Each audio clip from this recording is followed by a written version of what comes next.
Hi you little Strassers, Gamperlers and Kesselheimers out there. This video is obviously not for you. It's for the average guy who wants to race Transcontinental race or maybe another Ultracycling event. My name is David and I raced the Transcontinental in 2023. I wanted to make this video because I saw a lot of strange setups back then, and also this year I watched a documentary on the race and many people still riding weird, strange, not so good setups on their bikes in my opinion. I made 3 parts for these videos. Part 1 will be your bike and your training schedule. It called it Get Ready for the Race. The second part will be your last preparations and a little bit more insight on special equipment, maybe what you should take with you. And the last part will be during the race. So let's get started with your bike setup. I raced this bike back then, more or less, other tire setup, and I will talk you through different points what you should consider on your setup when you want to race and you want to finish a long ultra distance race. Let's begin. The bike should be secure. So that means your setup has to be bulletproof. Many people still ride with really narrow tires, 25mm tires, 28mm tires with tubes in there. So that's, in my opinion, the biggest mistake you can do. You should take at least 35mm tires, and you should definitely run them in a good tubeless setup. Why do I say that? Tubeless, well done, a good tubeless setup, you will have really little problems with punctures. The rolling resistance is also better. And for example, this year, the winner, Robin Gamperle, he raced 35mm tires, Continental 5000 all-season tires. These are not super light tires, they are more than 400 grams each. So you also, as an average guy, should definitely go on the secure side. Take 35mm tires, or you can even take 38, 40mm tires. So why? These tires are much more stable. You also, in the parcours, you will suffer less. And the rolling resistance, even on 40mm tires, is still really good nowadays. So you should definitely go on the secure side with your tires. I will come back to the secure part also at the equipment. Okay. The next part, you should be efficient.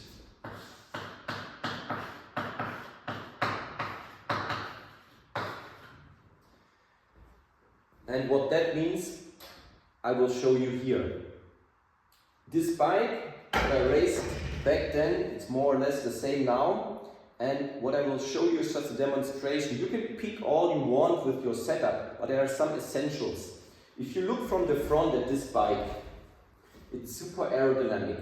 Everything is in one line.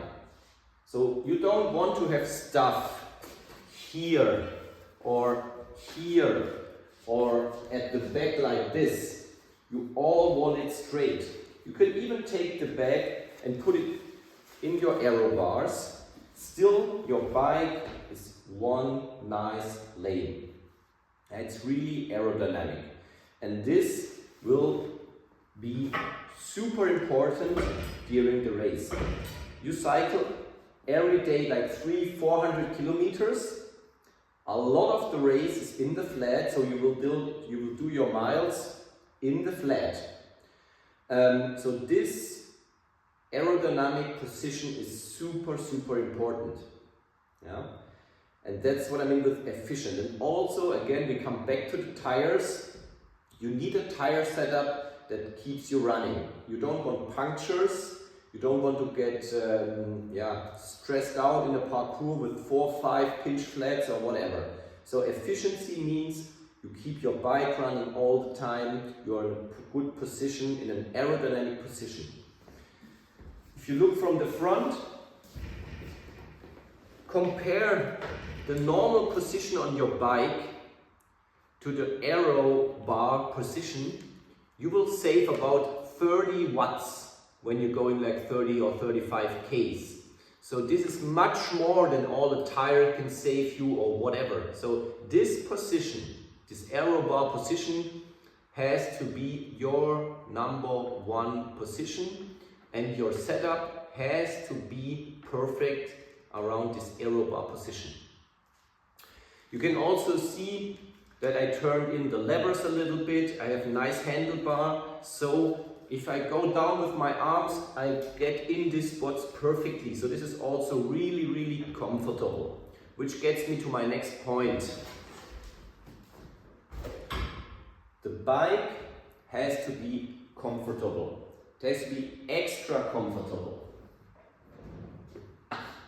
Extra comfortable.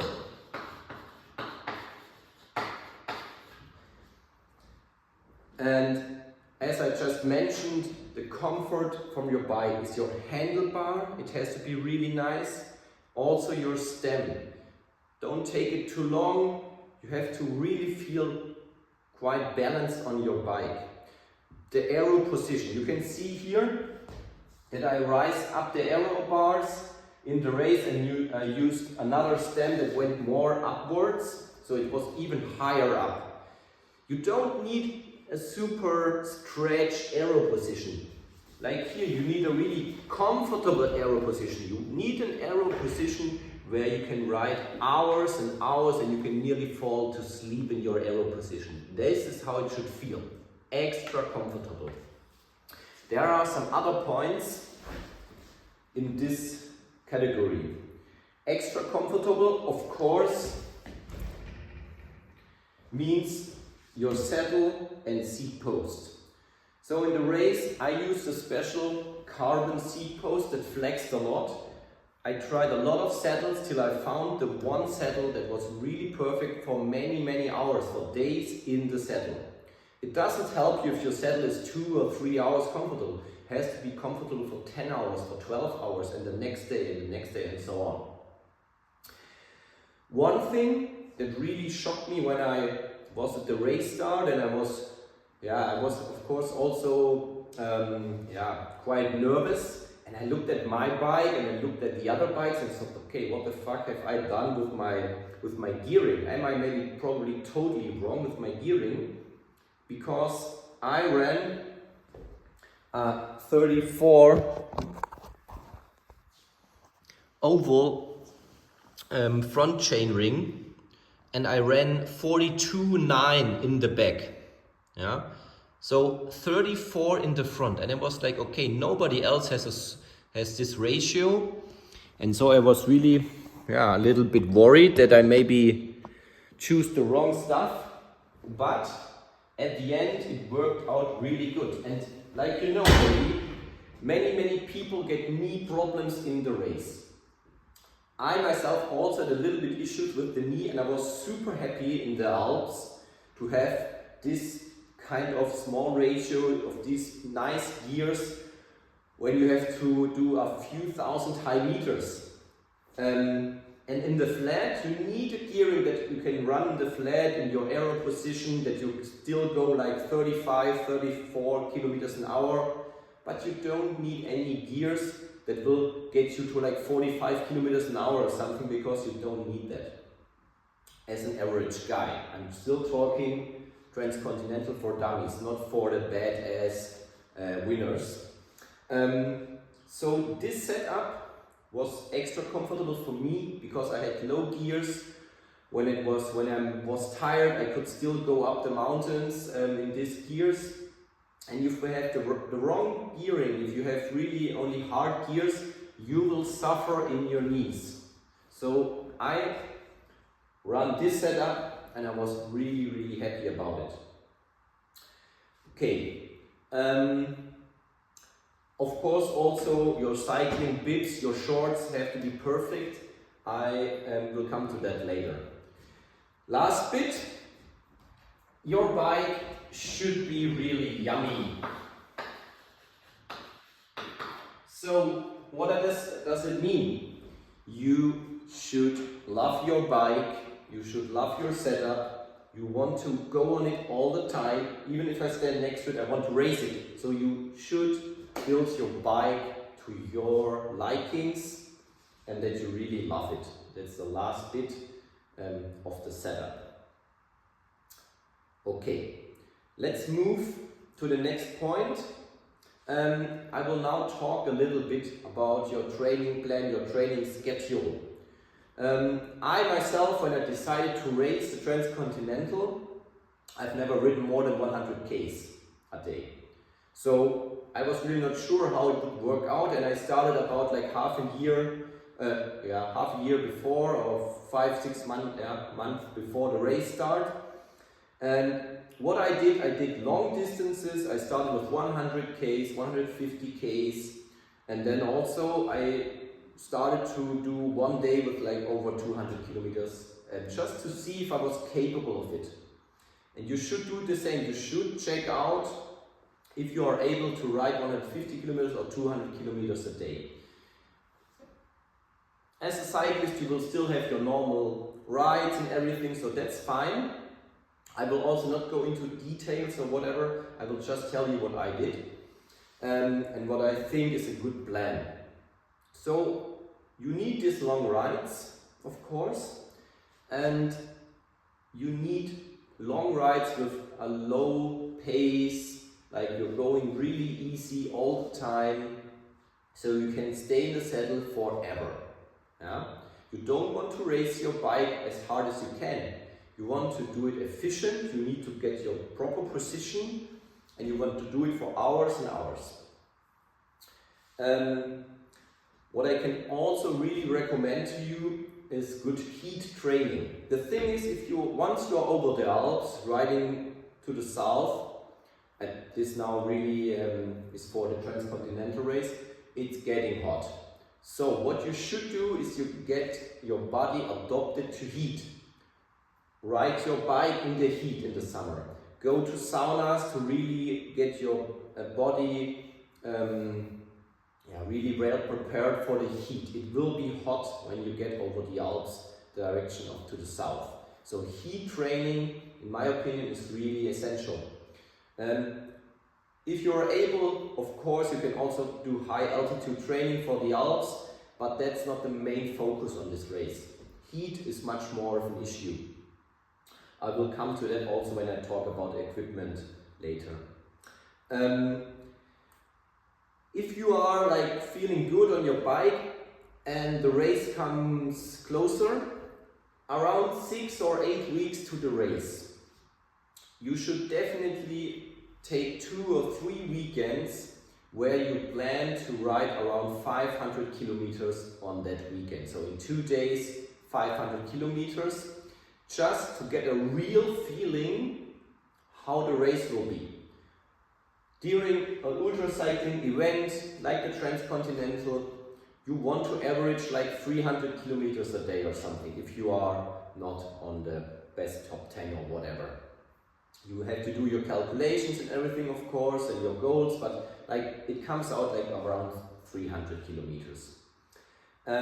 So you really should do that up in front, also not only one day, but at least 2. So you take 2 weekends, for example, where you ride around 500 kilometers, you pack your bike for the same than you would do it for the race. You start early, for example, on Saturday morning at 4 or 5 o'clock, like in the race. You do 250, 270 kilometers on the first day. Also some climbing in there, like 2,000 or 3,000 meters of climbing. You can decide if you want to stay in a camp, so your tent, or you want to book a hotel or visit a friend or whatever. But important thing, the next day you again start at 5 and cycle again 250, 280 kilometers back home, for example. And why is that so important? First, it will get you a good feeling what you have to do later in the race. You will get the feeling that you can manage it, that you can do it. And it's super important to get your setup really right. You maybe already have a good setup, but on these 2 days or 3 days, you will really feel if everything is perfect. Or maybe you have to adjust the aero bars, your saddle, or something else. You will struggle a little bit through, you already get used perfectly to your navigation device, and you get your rhythm. Because you have to find your rhythm of cycling these long distances. Some people go like 50 kilometers, then have a break, then go 50 kilometers, have a break or something. Maybe you go longer and then have a longer break. This is up to you. You have to meet your rhythm and also what keeps you motivated during these long distances. So these really long weekends, you should use and you should do at least twice to get your equipment, your bike perfect, yourself in a good state, and you really have to, on these weekends you can realize that you're really up to the challenge. If you suffer a lot on these weekends, if you cannot do it, you get too much pain, whatever, you have to consider what you can change on your bike, on your setup, or maybe train more if you have 6 weeks left. Yeah. Okay. Also in the get ready part, the last bit now is about planning your route. Of course you have to plan your own route on the Transcontinental. On other ultracycling events maybe you don't have to plan it. But on Transcontinental you have to plan your route. You have to be bulletproof. You check your route. You put it on your device in several parts so it's really secure on your device. Also, you can get the parcours, for example, for the Transcontinental as several parts in your Garmin or Wahoo or whatever you use, and you really have to save it on your Garmin that it works perfectly and is totally bulletproof. Yeah. Also, when you prepare, do the math about your route and everything. So you plan your route, you know how many days you want to take you want to race, or what's your last, when you want to be at last there, for example 13 days, 12 days, 14 days to the finisher party. My goal back then was only to reach before the finisher party, so before the official cut-off time, and it worked out really nicely for me at the end. I finished 49th at the race, although I was not super hardcore racing, but we'll get to that when I talk about what you can do during the race. So yeah, that's mostly it about the bike and your exercise, your training. Thanks for watching the first part of this movie. There's a lot of other stuff to talk about, but these were some of the most important ideas and things that I need are really important if you want to make it to the finish in a good way and in an efficient way. Thanks.